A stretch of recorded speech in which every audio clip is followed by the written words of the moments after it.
오늘 우리가 읽으신 본문 말씀은 유명한 알곡과 가라지의 비유입니다. 이 알곡과 가라지의 비유가 나온 배경은 이렇습니다. 이스라엘 당시에 농부들이 농사를 지을 때 그 지역 사회 속에서 서로 관계가 좋지 않은 사람, 즉 원수가 된 사람들이 있는 경우가 있었습니다.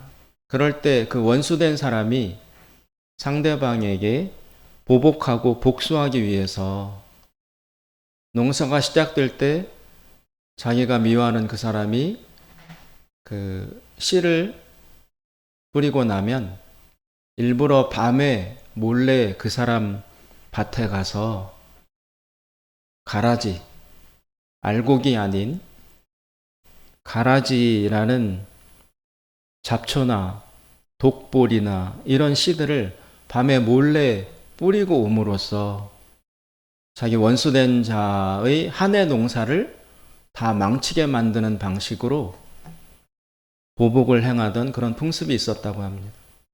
그런 배경 하에서 예수님께서 흔히 일어나고 있는 그 일을 모티브로 삼아 알곡과 가라지의 비유를 오늘 말씀하신 것입니다. 매우 짧고 단순한 내용을 지니고 있지만 그러나 이 비유의 정확한 뜻을 알기란 매우 어렵습니다. 교회 역사 속에서 이 알곡과 가라지의 비유를 어떻게 사용했는가 대개 세 가지의 용례가 나타나고 있습니다. 첫 번째는 마음에 들지 않는 다른 사람을 비난하고 비판하고 싶을 때 이 가라지 비유를 떠올립니다. 자신 스스로를 가라지라고 생각하는 사람은 드뭅니다. 대부분 자신은 알곡이라고 생각하고 그리고 생각하고 싶어하고 다른 사람을 향하여서는 저 사람이 가라지가 아닐까? 그렇게 생각하는 경향이 우리들 속에 있습니다.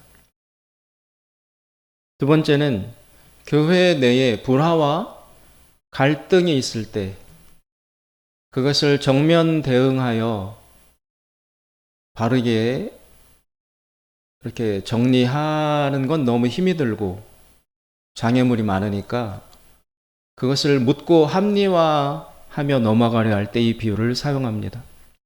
어차피 교회에는 알곡과 가라지가 섞여 있는 거야.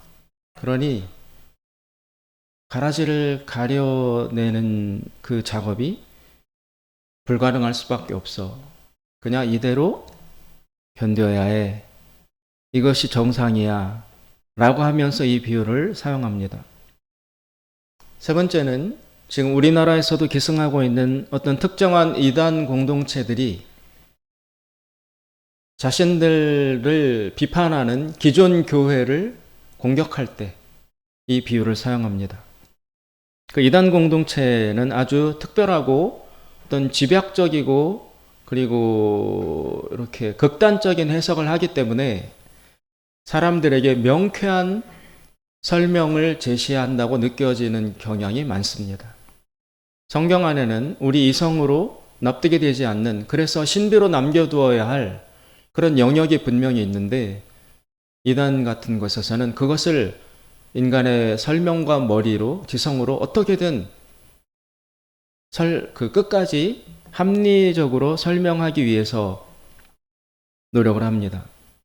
그래서 그런 의문을 명쾌하게 해결해 주는 것처럼 들리니까 평소 의문을 갖던 사람들이 거기에 잘 빨려들게 되는 것입니다.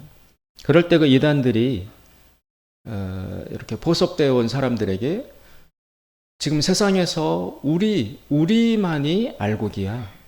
기존 교회들은 다 가라지야. 잘못돼 있어. 그러니 우리 공동체에 와야지 구원받을 수 있어. 라는 식으로 사람들을 세뇌하고 설득할 때 이 알곡과 가라지라는 비유를 흔히 사용하고 있습니다. 이런 세 가지 사용 용례의 공통점이 있습니다. 그것은 모두 다른 사람들을 비판하려 할 때 이 비유를 사용한다는 것입니다. 거의 무의식적으로 우리는 알곡에 가깝고 내가 아닌 다른 사람들, 저 공동체는 가라지야.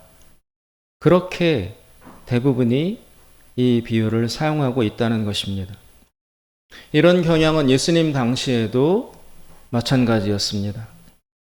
예수님이 사시던 그 시대에도 유대인들 사이에서 자신들의 민족 속에서 알곡과 가라지를 구분하려는 그런 아주 적극적인 습성이 있었습니다.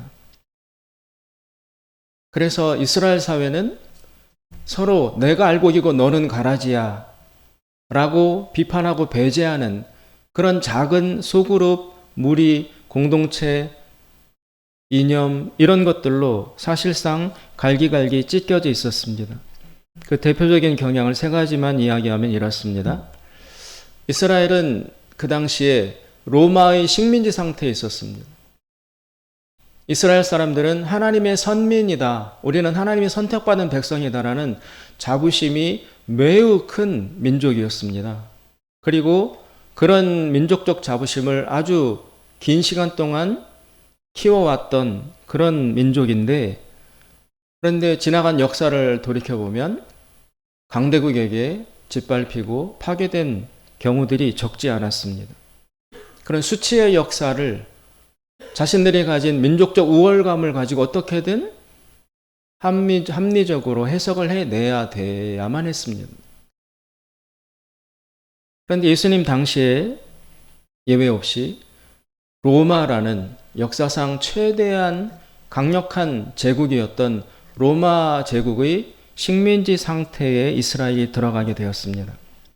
그래서 당대의 지식인들 사이에서는 우리 하나님의 선민 공동체인 이스라엘 백성이 왜 로마라는 나라의 식민지로 살아야 하는가를 설명하고 그 상황을 해결해 나가는 길을 제시해야 될 어떤 책무 같은 것들이 있었던 것입니다.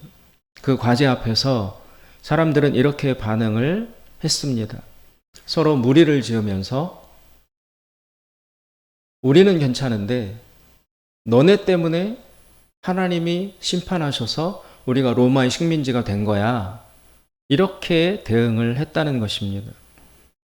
당시 이스라엘 사람들 안에 열심당이라는 무리가 있었습니다. 이 사람들은 독립운동을 하는 사람들이에요. 그리고 무력을 사용해서라도 그 친로마파, 옛날 우리 그 일제강점기 시대에 독립운동가들이 친일파들을 암살하고 이렇게 했던 것처럼 폭력을 사용해서라도 로마에 빌붙어 있는 그런 매국노들을 처단해야 독립이 온다라는 그 이념 하에 열심히 무장 독립운동을 했던 열심당이라는 그런 무리가 있었습니다. 이 사람들은 자신들이 알곡이고 로마에 빌붙어 살고 있는 저 더러운 매국노들이 가라지야. 그래서 알곡인 우리가 저 가라지들을 제거하면 이스라엘이 해방될 수 있어 라는 논리로 활동을 했습니다. 이런 적극적인 독립운동가들이 있었는가 하면 또 이것을 약간 그 종교적으로 영적으로 대응하는 무리들도 있었습니다. 이스라엘의 그 사해, 남쪽 사해라는 그 호수 주변에 보면 그 석회암으로 구성된 동굴들이 많았어요. 거기를 쿰난 지역이라고 하는데 그 쿰난 동굴 안에 거하면서 외부와는 단절된 채 아주 고립된 그런 공동체 생활을 하는 사람들이 있었는데 이 사람들을 에세네파라고 합니다. 에세네파. 이들은 그 동굴에서 은거하면서 분리된 생활을 했습니다.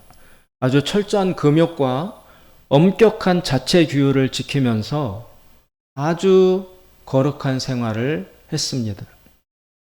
그들은 자신들은 빛의 아들들이라고 부르고 그 밖에 살고 있는 사람들은 어둠의 자식들이라고 불렀습니다. 그래서 우리만 이 빛의 아들들, 자기네 공동체 안에 있는 자신들은 알곡이고 자기네 공동체에 소속되어 있지 않는 저 세속의 사람들은 다 가라지다. 그래서 저 가라지들이 제거되어야 이스라엘의 해방과 독립이 올 것이고 하나님이 이 땅을 심판하고 구원하실 때 우리 빛의 아들들, 에세네 공동체에 속해 있는 우리들만 알곡으로 취급받아 하나님이 구원하실 것이다.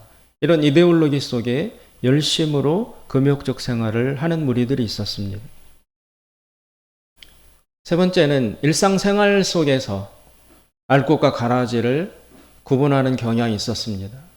성경에 많이 나오는 바리새인이라는 사람들이 그들이었는데 이들은 무력으로 독립운동을 하지는 않지만 또 아주 동굴로 물러나서 철저한 금욕 생활을 하는 그런 극단적 생활을 하지는 않지만 이 세속 사회 속에서 생활해 나가지만 그 속에서 알곡과 가라지를 구분하는 그런 행동을 한 것입니다.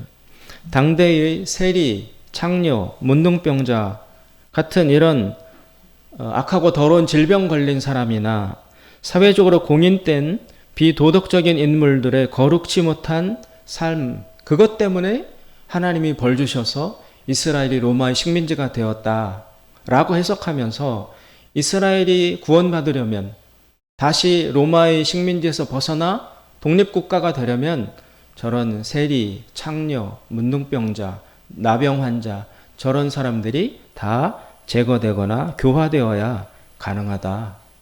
그러면 우리는 누구인가? 우리는 일주일에 3번 금식하고 헌금도 잘하고 기도도 잘하고 세리와 창녀와 이방인들과 어울리지도 않고 음식규례도 잘 지키고 안식일도 철저히 지키고 우리는 율법을 철두철미 지킴으로 우리가 알곡이다. 그래서 하나님이 이스라엘을 아직도 완전히 멸망시키지 않고 남겨두시는 이유는 바로 우리 바리새인과 같은 구별된 생활을 하는 거룩한 알곡들 때문에 하나님이 아직도 이스라엘에게 은혜를 거두고 계시지 않는 것이다. 이런 생각을 하면서 평범한 사람들, 특별히 죄인들을 비판하고 비난을 했습니다. 이처럼 예수님 당시에 이스라엘 사회 안에는 강력한 진영 논리가 구축되어 있었습니다. 이렇게 저렇게 나뉘어져서 너는 틀렸고 나는 옳다. 너는 가라지고 나는 알곡이야. 서로를 비난하고 비판하면서 상대방만 없어지면 해방과 평화가 올 것이라고 주장들을 하고 살아가고 있었습니다. 즉 자신들은 알곡이고 나와 다른 상대방은 모두 가라지이므로 저런 가라지들은 모두 뽑아 없애야 마땅하다고 하는 철저한 배제의 논리가 횡행하고 있었습니다. 그러다 보니 사회가 통합되어 있지 못하고 모두 갈기갈기 찢겨져 있었으며 엄청난 미움과 분노, 비난과 분열의 양상을 보이고 있었습니다. 서로 정죄하기 바빴습니다. 마치 지금 우리가 살고 있는 이 우리나라의 한국 사회와 너무나 비슷합니다. 지금 우리나라도 정치적인 이념에 따라 보수와 진보로 극단적으로 나뉘어서 노인들, 젊은이들, 어린이들, 학생들 할 것 없이 모이면 정치적인 문제로 토론과 논쟁으로 양분됩니다. 세대 간의 갈등, 청년들, 라떼를 주장하는 노인들, 그 간의 갈등, 또 남녀 사이에 남녀 차별에 대한 논쟁이 첨예합니다. 빈부 간의 차별, 이런 식으로 이 작은 사회 속에 여러 가지 기준을 가지고 나뉘어서 하나 되지 못하고 있습니다. 예수님 당시에도 그랬고 지금도 마찬가지입니다. 모든 인간이 모이는 사회는 이렇게 나는 옳고 너는 틀리다 라는 내로남불의 그런 논리와 이념으로 분열되어 있는 경향을 보이고 있습니다. 그렇게 시대와 사회가 찢겨져 있는 그런 분열된 배경 속에서 예수님께서는 오늘의 비유를 들려주신 것입니다. 예수님의 비유는 아주 파격적이었습니다. 왜냐하면 서로를 비난하면서 저 가라지를 제거해야만 평화가 온다고 주장하는 사람들과는 반대로 그래서 저 가라지를 뽑아야 돼, 없애야 돼, 다들 이렇게 주장하고 있는 사람들 앞에서 예수님께서는 그렇지 않다. 오늘 비유를 통해서 가라지를 뽑지 말고 알곡과 함께 그냥 두라고 말씀하고 있기 때문입니다. 사람들은 처음 듣게 되는 이 논리에 어리둥절하고 말았을 것입니다. 가라지를 뽑지 말라고? 가라지를 뽑아야 세상이 바로잡아지지. 이것이 당대 사람들의 고정관념이었는데 예수님은 오늘 비유를 통해서 지금 가라지를 뽑지 말아라. 알곡과 가라지가 같이 섞여 자라도록 그냥 두어라 라고 말씀하고 계신 것입니다.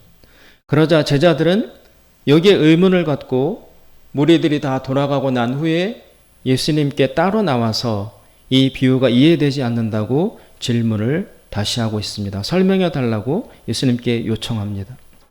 그렇다면 이 비유가 갖는 진정한 의미는 무엇일까요? 우리는 쉽게 상대방을 가라지라고 판단하는 경향이 있습니다. 그러나 과연 하나님께서도 그렇게 보실까요? 오늘 이 비유를 통해서 보면 하나님께서는 지금은 판단할 때가 아니라고 말씀하고 계십니다. 알곡인지 가라지인지 최종 판단은 지금이 아니라 나중에 추수할 때로 미루어집니다. 종들이 와서 지금 가라지를 뽑아버릴까요? 주인에게 물었더니 주인이 아니다, 그냥 두어라. 알곡 가라지를 가르는 것은 지금이 아니고 나중에 시간이 흘러 추수 때가 되었을 때 그때 작업이 이루어질 것이다. 그리고 알곡과 가라지를 구별하고 가르는 그 작업도 지금 종인 너희들이 맡아서 할 일이 아니고 그 추수 때에는 추수를 전문으로 하는 추수하는 일꾼들이 따로 온다. 그 사람들이 알곡과 가라지를 분리하는 작업을 할 것이다.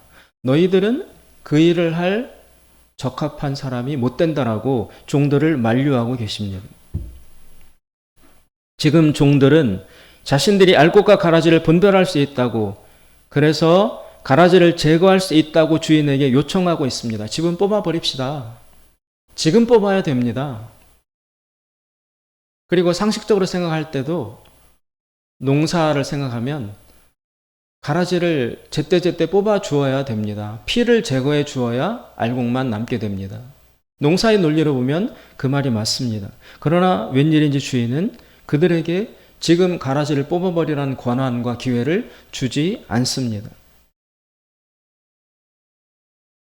그런 분별은 추수 때에 등장하는 추수꾼, 오늘 비유를 통하면 천사들이라고 예수님 말씀하시는데 천사들이 와서 알곡과 가라지를 분리할 것이다. 그들에게 맡겨야 한다라고 말씀하고 계십니다. 이 말은 지금 우리 인간의 눈으로는 누가 알곡인지 가라지인지 구분할 정확한 능력과 권한이 없다는 것을 암시하고 있습니다.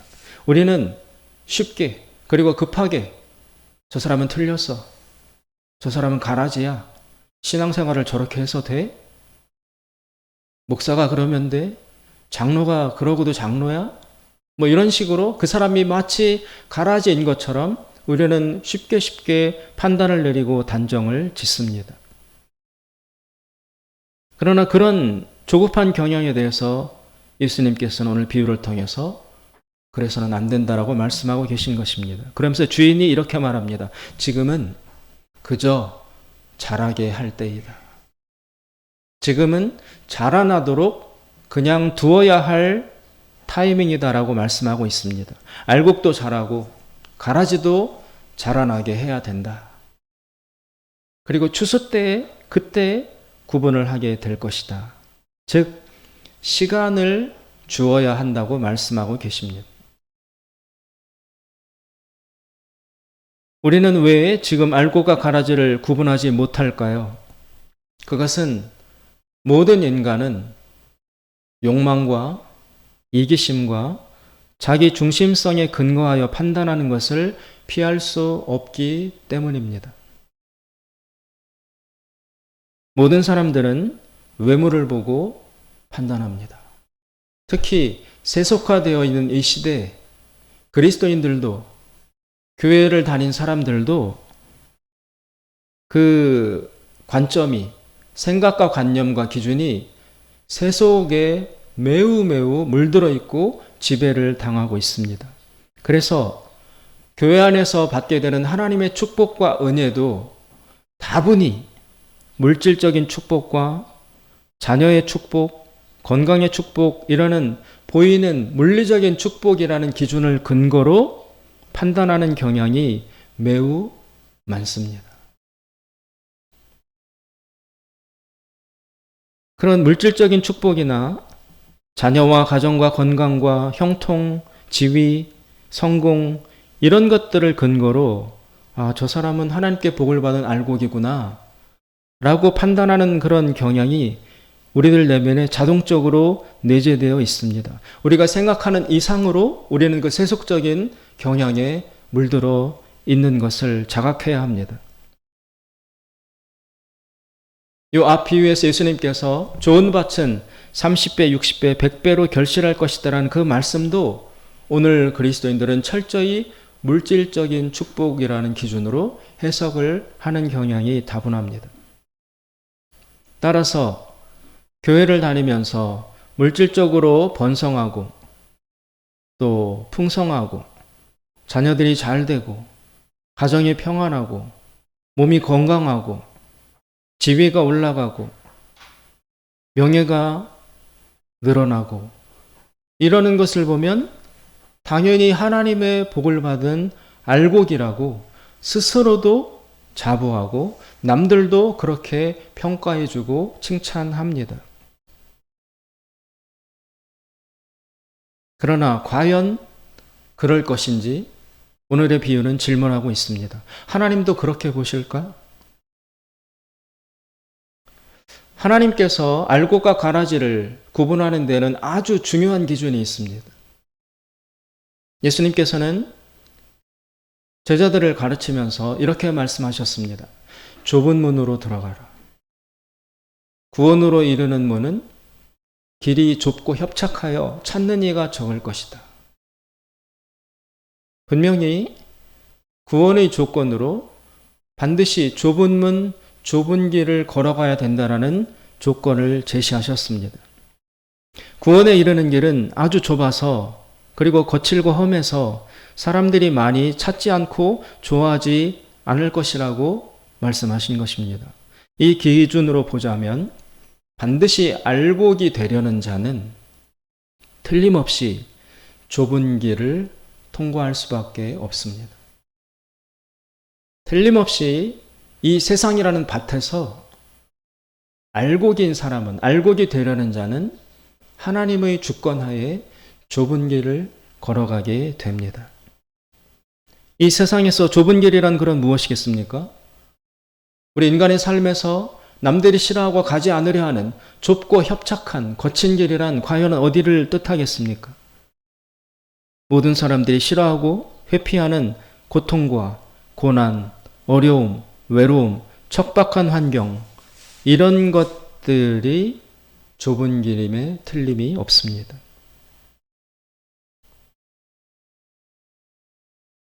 그러면 그런 환경, 그런 좁은 길에 놓여서 살아가고 있는 사람들을 이 세상은 알곡이라고 주목해 줄까요? 절대 아니죠.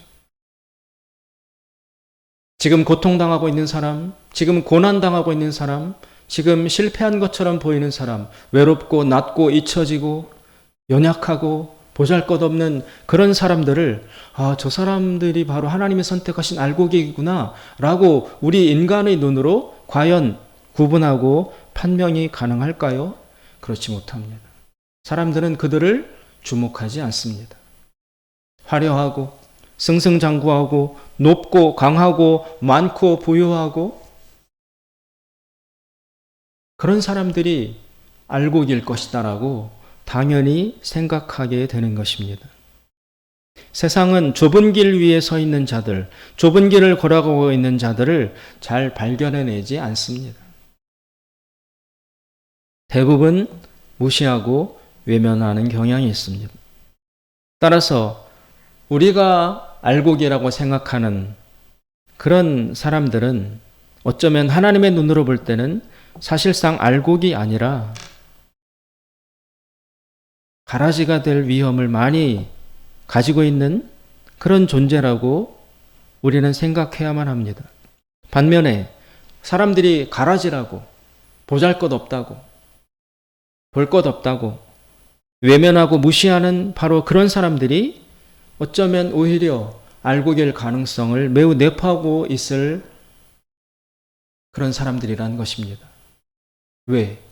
예수님께서는 반드시 알곡들은 좁은 길을 통과할 것이다. 좁은 문으로 지나가야 한다. 그래서 부자는 낙타가 바늘길을 통과한다면 부자도 가능할 것이다. 라는 엄청난 말씀까지 첨부하셨습니다. 지난주에 저는 어떤 탈북자 수기를 읽게 되었습니다. 여자분인데요. 지금 한 60, 70대 되신 분이 탈북을 하시면서 그 과정을 쓰신 간증집인데요. 거기엔 이런 내용이 나옵니다. 그녀의 어머니는 우리나라 6.25가 벌어진 이후 1950년 이후 북한 공산당 치하에서 이분의 어머님입니다. 53년이라는 기나긴 세월 동안 매일 혼자서 흰 저고리와 회색 치마를 차려입고 그리고 깨끗이 세수하고 머리를 가지런히 단정한 후에 정성을 다해서 하나님께 기도했습니다. 물론 북한 사회에서 하나님을 믿는 믿음을 가졌다라고 발각이 되면 모두 강제 수용소에 들어갈 수밖에 없습니다. 그래서 이 어머니는 매일 그 뒷뜰에 있는 대추나무 밑에서 기도하면서 자신의 어린 딸, 7살 된 어린 딸로 하여금 마당에서 망을 보게 했어요. 그리고 자신은 겨울에 영하 27도까지 내려가는 그런 추위 속에서도 뒷뜰 대추나무 밑에서 비닐을 뒤집어 쓰고 눈을 맞으며 기도를 했던 것입니다. 그 7살짜리 어린 딸이 그렇게 37년간 44살이 될 때까지 그 딸이 어머님이 기도하는 동안 마당에 서서 누가 보지 않을까 망을 봤어요. 그리고 자신이 낳은 딸, 즉 손녀가 그 이후 16년간 또 할머니가 뒷뜰 대추나무 밑에서 혼자 기도하시면 이제 그 손녀가 이어서 앞마당에 서서 망을 보았습니다.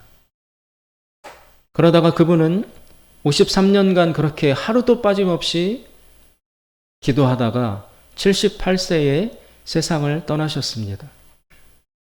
하루도 안 빠지고 기도했습니다.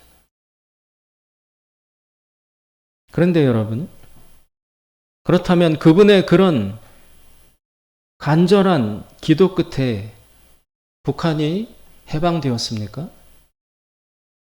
김일성 독재 치하가 종결되고 북한 사회에 새로운 날이 찾아왔습니까? 그렇지 않습니다. 오히려 1990년대에 북한에는 강력한 기근이 찾아와서 고난의 행군이라는 타이틀 하에 북한 사회에서 무려 300만 명이 굶어 죽는 비극이 벌어지기도 했습니다.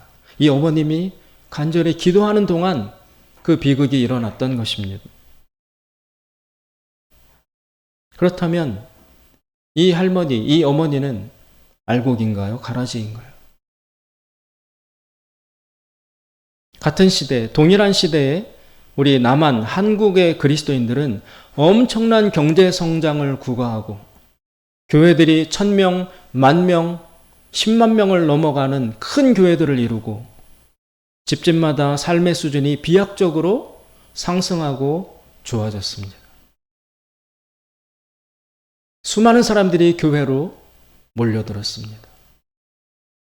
공터에 천막을 치고 시작했던 교회가 금세 차고 넘쳐서 땅을 사고 거기에다 건물을 지어서 교회를 짓고 거기도 수용할 수 없어서 더 큰 땅을 사서 더 큰 건물을 짓고 교회가 옮겨가고 곳곳마다 우후죽순처럼 교회들이 생겨났습니다.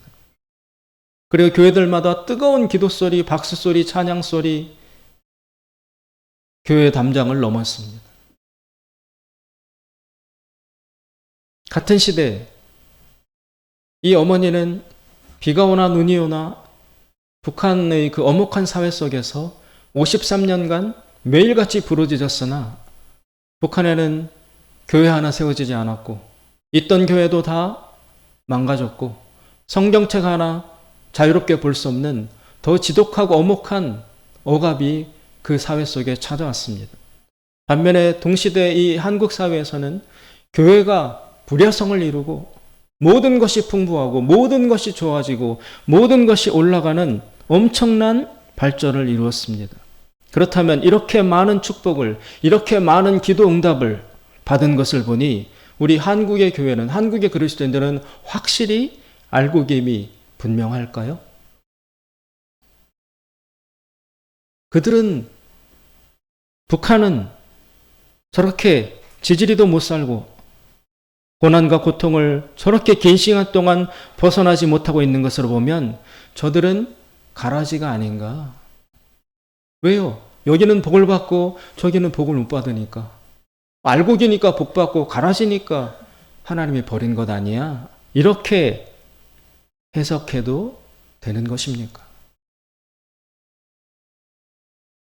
우리는 오늘 비유를 통해서 우리의 자세와 마음을 분명히 할 수 있어야 합니다. 알곡은 여러분 반드시 좁은 길을 걸어가게 되어 있습니다. 알곡은 반드시 좁은 문을 통과하게 되어 있습니다. 그래야 알곡입니다. 그러므로 과연 이 풍족한 사회를 살아가고 있는 오늘 우리들이 알곡인지 아닌지, 우리에게 좁은 문 좁은 길을 걸어가는 경험과 연단과 희생이 있는 것인지 그 사실을 우리 스스로 자문해 보아야 하는 것입니다. 저 혹독한 북한 치하에서 50년간 기도하면서 기도했지만 그러나 아무런 현실적 응답도 받지 못했던 그 어머니가 가라지인지, 아니면 이 풍족한 환경 속에서 나누지도 못하고 기뻐하지도 못하고 감사하지도 못하고 기도도 계속하지 못하는 우리가 가라지인지, 내가 그 환경 속에 그 어머니와 같은 북한 사회 속에 있었더라면 나는 53년 아니라 단 50일이라도 중단 없이 기도할 수 있었을 것인가? 그 긴 시간 동안 하나님도 돌보아 주시지 않는 것 같은 그 침묵의 시간을 견디면서 하루도 빠지지 않고 10년, 20년, 30년, 40년, 50년을 기도했지만 그러나 현실적으로 주어지는 가시적 응답과 결과 축복은 하나도 맛보지 못함에도 불구하고 기도의 자리를 이어갔던 그분이 과연 가라지라고 우리가 쉽게 판단할 수 있겠습니까?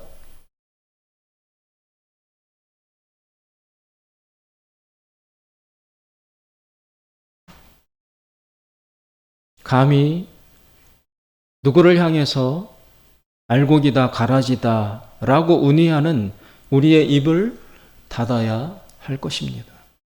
그래서 예수님께서는 지금 급하게 찾아와서 좋은 씨를 뿌렸는데 왜 알곡들이 나타납니까, 주인님? 지금 좋은 씨를 뿌렸는데 왜 가라지들이 나타납니까? 지금 가라지를 뽑아내야 합니다. 라고 급하게 주인에게 막 요청하고 항의하는 이 일꾼들을 향해서 주인은 가만두어라. 지금은 알곡과 가라지를 구분할 때가 아니다. 지금은 그냥 자라게 두어라. 알곡과 가라지를 구별하고 가라지를 뽑아내는 그 작업은 시간이 더 흘러서 추수 때에 내가 특별히 불러낸 추수꾼들을 통해서 이루어낼 것이다. 너희들은 지금 조급하게 함부로 너의 눈으로, 너의 판단으로 어떤 것이 가라지고 어떤 것이 알곡이라고 섣부르게 나서지 말아라. 너희들이 가라지라고 단정짓고 뽑아낸 그것이 알곡일 수 있는지, 알곡일 수도 있지 않은지 너가 어떻게 장담하느냐? 라고 이 종들에게 가라지를 뽑아낼 권리를 허락하지 않았습니다. 지금은 보이는 것만으로는 누가 알곡인지 가라지인지 우리는 알 수 없습니다. 그러나 하나님은 보고 계실 것입니다. 따라서 지금은 조용히 다른 사람을 향하여 알곡이다 가라지이다 판단하는 것을 거두고 내가 알곡일 수 있는지 나는 가라지가 아닌지를 두려워하면서 조용히 자라나는 것에 집중해야 할 때인 것입니다. 시간이 지나서 추수 때가 되면 그때는 분명해질 것입니다. 지금은 자라도록 그냥 두어야 할 때입니다. 예수님도 그런 취급을 당하셨습니다. 이사야서에서 예언된 거 보면 그는 흠모할 만한 모양이 없고 아주 보잘것없다. 연한 순 같다. 그는 질고를 당해서 너무 모습이 초라해서 사람들이 외면하고 버렸다.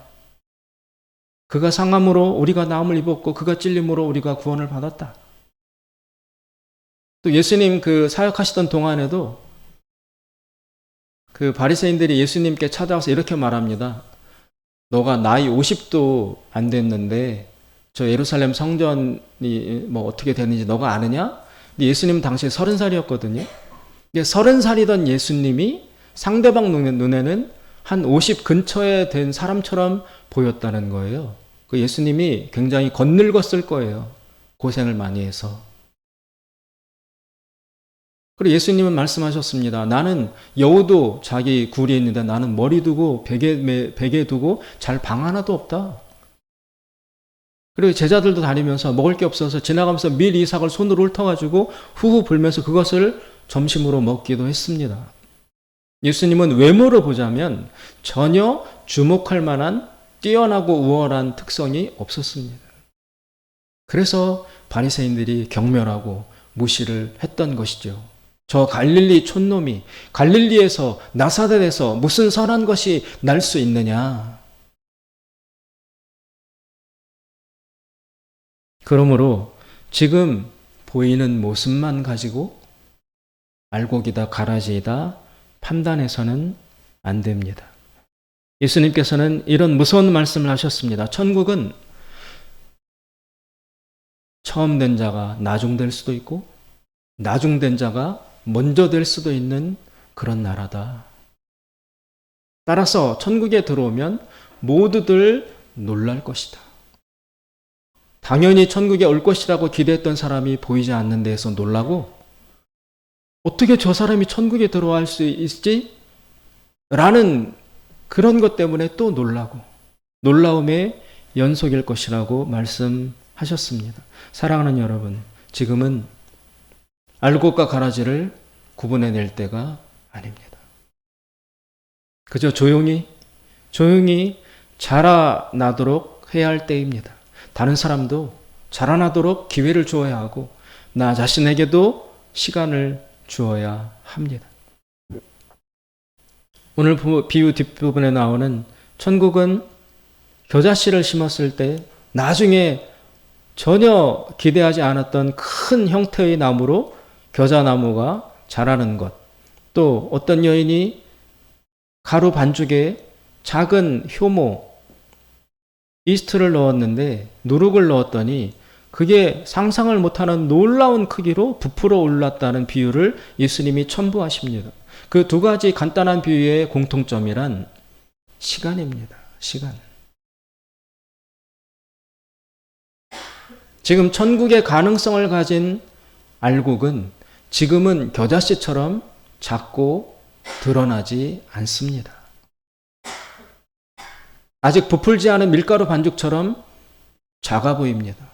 그러나 과연 알곡이라면 그리고 자라나도록 시간이 주어진다면 이 작은 겨자씨는 자라서 새들이 깃드는 큰 나무로 자라는 것처럼 작은 밀가루 반죽에 들어간 누룩 때문에 엄청나게 큰 반죽으로 부풀어 오르는 것처럼 시간과 기회를 주고 기다릴 때 알곡들은 그렇게 놀랍게 자라날 수 있다는 것입니다. 그러므로 사랑하는 여러분, 다른 사람들을 향해서도 지나친 정죄와 판단을 내려놓아야 하고, 또 나 자신에 대해서도 나는 이렇게 실패하는 것으로 보니, 나는 이렇게 무능한 것으로 보니 나는 가라지가 틀림없어. 이렇게 스스로에게 절망하는 것도 예수님은 허락하시지 않습니다. 지금 좁은 길 위에 서 있다 할지라도, 앞이 보이지 않는 좁은 길을 걸어간다 할지라도, 바로 그 좁은 길을 걸어간다는 그것 때문에 우리는 알곡이 될 가능성이 많이 내포되어 있는 그런 씨앗이라고 자부할 수 있어야 하는 것입니다. 그러므로 우리는 이제 조용히 지금 자라납시다. 내 본분에 힘씁시다. 그리고 두려운 마음으로 나의 구원을 이루어 가야 할 때인 것입니다. 기도하겠습니다. 자비로우신 하나님 아버지, 알곡과 가라지를 누가 구분할 수 있겠습니까?